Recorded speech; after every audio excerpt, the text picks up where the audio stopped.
Assalamualaikum warahmatullahi wabarakatuh. Halo sahabat, selamat datang kembali di channel Atasan. Bagi kaum muslimin, bulan ke-9 menurut penanggalan Hijriyah itu memang syarat dengan keutamaan. Hal itu pun dirasakan oleh Denny Sanusi, pelaksana tugas Ketua Umum Persatuan Islam Tionghoa Indonesia. Bahkan baginya kesan Ramadan lebih personal lagi. Sebab lelaki yang kerap disapa Denny Sang itu pertama kali mengucapkan 2 kalimat syahadat di kala malam Ramadan. Persisnya ketika momen bulan suci dirasakannya bertepatan dengan Lailatul Qadar. Tokoh Tionghoa berusia 60 tahun itu menuturkan kisah hidupnya sejak pertama kali mengenal Islam hingga akhirnya memeluk agama Tauhid ini. Ia lahir dan tumbuh besar di keluarga yang menjalankan tradisi kebudayaan leluhur. Pria berdarah Tionghoa ini mengaku tidak begitu tertarik pada Islam tatkala dirinya masih anak-anak hingga remaja. Bagaimanapun, ada sebuah kebiasaan yang dilakukannya pada saat itu yang belakangan diketahuinya hal itu cukup Islami. Dalam arti, hobinya itu ternyata selaras dengan ajaran Islam. Sejak kecil, Denny tidak suka mengkonsumsi daging babi. Padahal di tengah tradisi budayanya, sajian tersebut cukup mudah dijumpai. Pernah satu ketika saya dibohongi kalau makanan yang sedang disajikan itu adalah sup sapi. Tapi ternyata adalah sup babi. Setelah itu, saya memuntahkannya.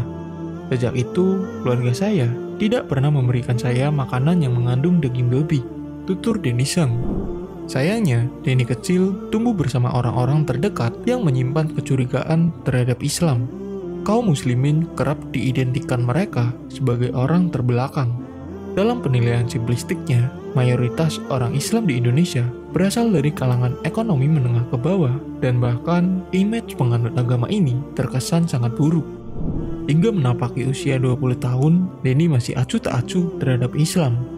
Malahan sebenarnya ia tidak begitu peduli dengan kehidupan religius. Sehari-hari rutinitas dilaluinya tanpa merasa perlu melakukan ritual atau ibadah. Saat Denny menjadi mahasiswa, Denny mulai merasa perlu untuk menemukan kedamaian batin. Sebab hidupnya mulai diwarnai dengan kegelisahan.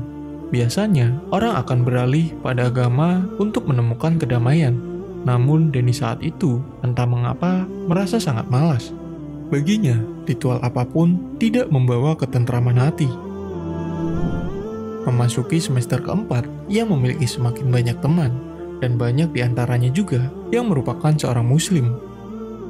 Sebagai pemuda yang kritis dan suka berpikir logis, ia sering mengajak beberapa kawannya untuk memperdebatkan iman atau agama. Ada seorang dari mereka yang kemudian mengusulkan bagaimana kalau Denny bertemu sendiri dengan seorang ustadz. Sebab kata kawannya itu, pengetahuan tentang dasar-dasar agama dapat didengarnya melalui dai. Sederhana saja, tanyakanlah sesuatu kepada orang yang memang ahli dalam bidang itu. Maka Denny pun menuruti ajaran temannya tersebut. Sang kawan kemudian memperkenalkan dirinya dengan ustadz yang dimaksud. Sebut saja nama ustadz tersebut adalah Rahmat. Denny menangkap kesan pendakwa ini suka dengan nuansa diskusi yang kritis. Baginya ini suatu nilai tambah yang menyenangkan. Denny pun mulai terbuka kepada Ustadz Rahmat. Ia mengungkapkan sebenarnya dirinya tidak berposisi menggugat eksistensi Tuhan. Ia meyakini bahwa Tuhan ada. Bahkan menurutnya, doa-doa yang dirapalkan pun sesungguhnya berguna untuk menguatkan hubungan vertikal, yakni antara makhluk dengan penciptanya. Akan tetapi, lanjutnya, hingga saat itu ia merasa ragu untuk meyakini siapa Tuhan itu. Agama ini menyatakan itu, agama lainnya menyebutkan yang berbeda. Sebagai manusia, bagaimana mengetahui mana yang benar atau kebenaran sejati itu? Ustadz Rahmat tampaknya senang dengan penjabaran itu. Denny lalu dimintanya untuk tidak putus berdoa. Ustadz itu menyarankan saya untuk berdoa kepada Tuhan dengan tidak perlu menyebut nama Tuhan berdasarkan agama. Cukup Tuhan saja. Lalu mintalah kepada Tuhan untuk ditunjukkan agama mana yang dapat menyelamatkan diri ini di dunia dan di akhirat, kata Denny mengenang masa itu. Maka setiap hari, terutama menjelang tidur, Denny selalu memanjatkan doa kepada Tuhan. Ia berharap Yang Maha Kuasa dapat memberikannya petunjuk. Dari hari ke hari, perilaku Denny pun menunjukkan sisi religiusitas. Kedua orang tua Denny memiliki sebuah perusahaan yang cukup sukses. Banyak karyawan muslim yang bekerja di sana. Sebagai sang pemilik, ayah dan ibunya tidak menunjukkan sikap berat sebelah, apalagi mengintimidasi para pekerja yang berlainan iman. Profesionalisme dan prestasi itulah yang tetap menjadi tolak ukur, bukan identitas suku, agama, atau ras. Denny juga sempat bekerja di perusahaan kedua orang tuanya tersebut.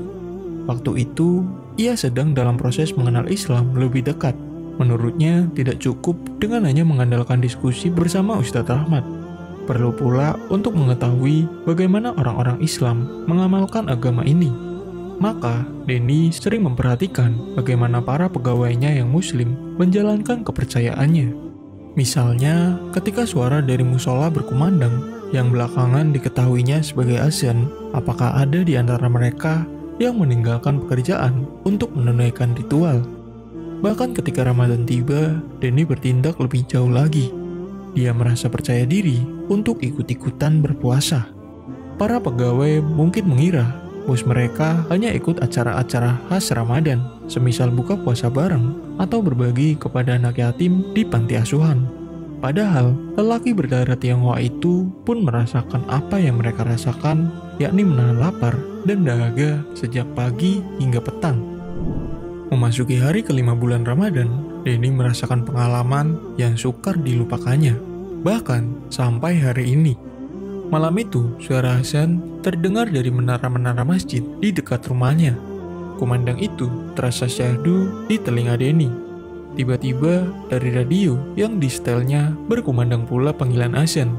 Akan tetapi, bagi Denny sendiri, suara azan di radio memberikan sensasi yang berbeda. Hingga akhirnya ia pun gemetar dan pingsan. Kejadian itu membuatnya banyak merenung. Akhirnya, pada hari-hari terakhir Ramadan, ia mengungkapkan pengalamannya kepada Ustadz Rahmat. Sang dai kemudian memintanya untuk tidak tidur pada malam itu dan tetap terjaga hingga waktu subuh. Selama waktu itu, fokuskan pikiran hanya untuk mengingat Tuhan. Dia pun kemudian melakukan saran itu. Entah mengapa, di dalam kamar, Denny merasakan keharuan yang besar dalam dadanya. Ada seperti kerinduan batin untuk menyapanya. Malam itu juga, dia memutuskan untuk berwudu dan bersujud. Tidak ada Tuhan selain Engkau, ya Allah, gumamnya dengan penuh yakin.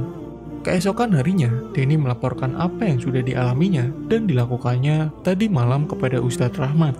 Sang Ustadz lalu mengucapkan hamdalah dan barulah kemudian Denny mengetahui malam itu diduga kuat sebagai malam Lailatul Qadar, malam yang penuh kemuliaan.